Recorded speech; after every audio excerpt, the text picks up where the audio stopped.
Hello everyone, in this video we're going to talk about participating preferred stock.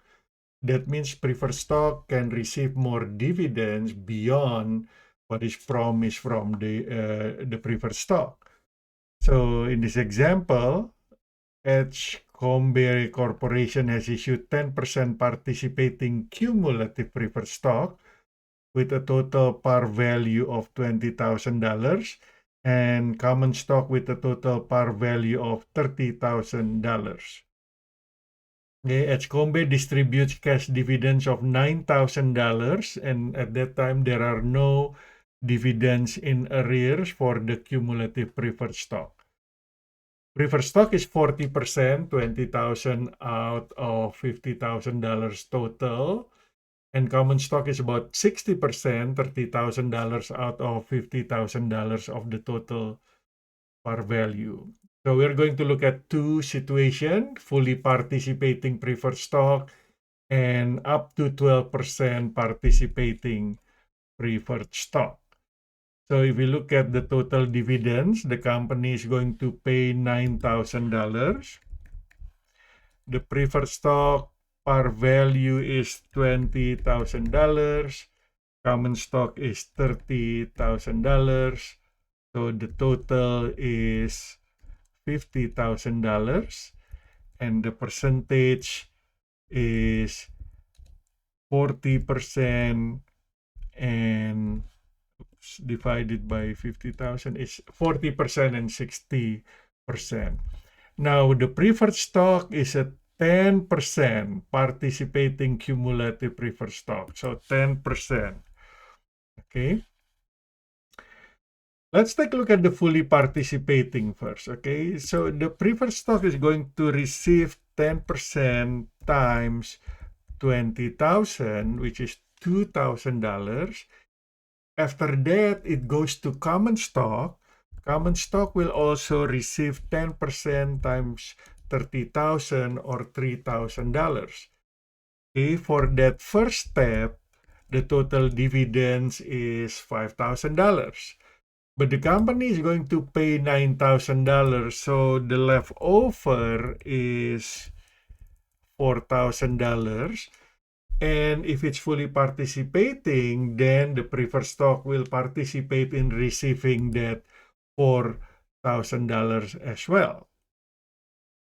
Okay, how do we get that $4,000? The first one is 40% of that $4,000 because the proportion of preferred stock is 40%. So 40% of that remaining dividends will go to preferred stock, and then the rest, 60%, will go to the common stocks. Let's see, the total should be $4,000. Okay, so now the preferred stock will receive $2,000 for the 10% and $1,600 for the participation. Okay, and then the common stock will receive $3,000 for the first 10% plus $2,400 for the rest. Okay, in total, it's $9,000. So we can see that the percentage of dividend to the preferred stock is not that one. 3,600 divided by the par value is 18%, and for the common stock, 5,400 divided by the par value is also 18%. That's for fully participating preferred stock. Now, let's take a look at the participation up to 12%. So, only 2% above the 10% preferred stock rate. So the preferred stock rate is 10%, and they're eligible to participate for another 2%. Okay, 20,000 par value for preferred stock, 30,000 par value for the common stock. The total is $50,000. And the proportion or the percentage is going to be 40% and 60% for common stock. Then preferred stock is going to receive 10%, $2,000, and then the common stock will receive 10% times the par value, $3,000. We add those two, the total is $5,000 from the first round, and then there's still dividend to be distributed, $4,000. Now, with the participation limited up to 12%, the preferred stockholders can only get another 2%. So 2% times the 20,000, so they can get only another $400. The rest will go to the common stockholders, $3,600. So the total is $4,000. Good. Now we can calculate the total dividend for the preferred stockholders and the total dividend for the common stockholders, and the total should be $9,000. Okay, good. Right? This is how the dividends are allocated with participation up to 12%. And if we divide that by the par value, we can see how much dividend they get. Okay, you see that the preferred stockholders gets only 12%, common stockholders get 22%, less than fully participation. Okay, 18% and 18%. Here, the preferred stockholders get only 12%. Now, after we do that calculation, we can allocate the journal entry here. So this will go to retained earnings, will go down by $9,000. $9,000. The first two columns is for fully participating. The last two columns is for the participation up to 12%. So dividends payable for preferred stock first, and then dividends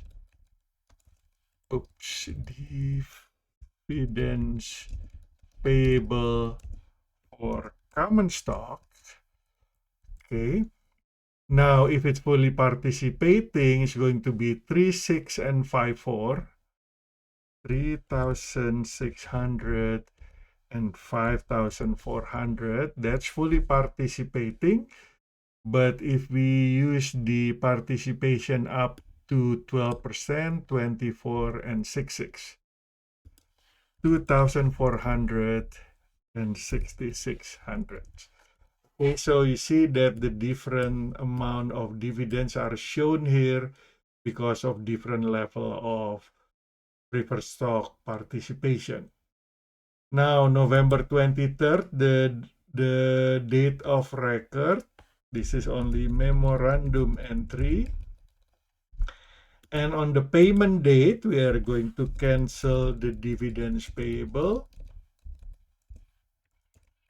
preferred stock, dividends payable, common stock. Okay, and then we are going to send a check. So this is going to be a credit to our cash. The amount is 3,600 and 5,400 for the fully participating preferred stock, and then the amount is 2,400 and 6,600 for preferred stock participating up to 12%. The total will still be $9,000. There's typo here. It should be $9,000. Okay. So that's how we calculate, how we allocate the dividends to preferred stock holders and the common stock holders when the preferred stock is participating, whether it's a fully participating or up to 12% or any other percentage. Okay, and these are the journal entries The accounts are the same. They are both deducting retained earnings, but the amount are different in terms of the payables and in terms of the payment. Not the total payment, but how much the preferred stockholders will receive and how much common stockholders will receive. That's the participating preferred stock. Thank you for watching.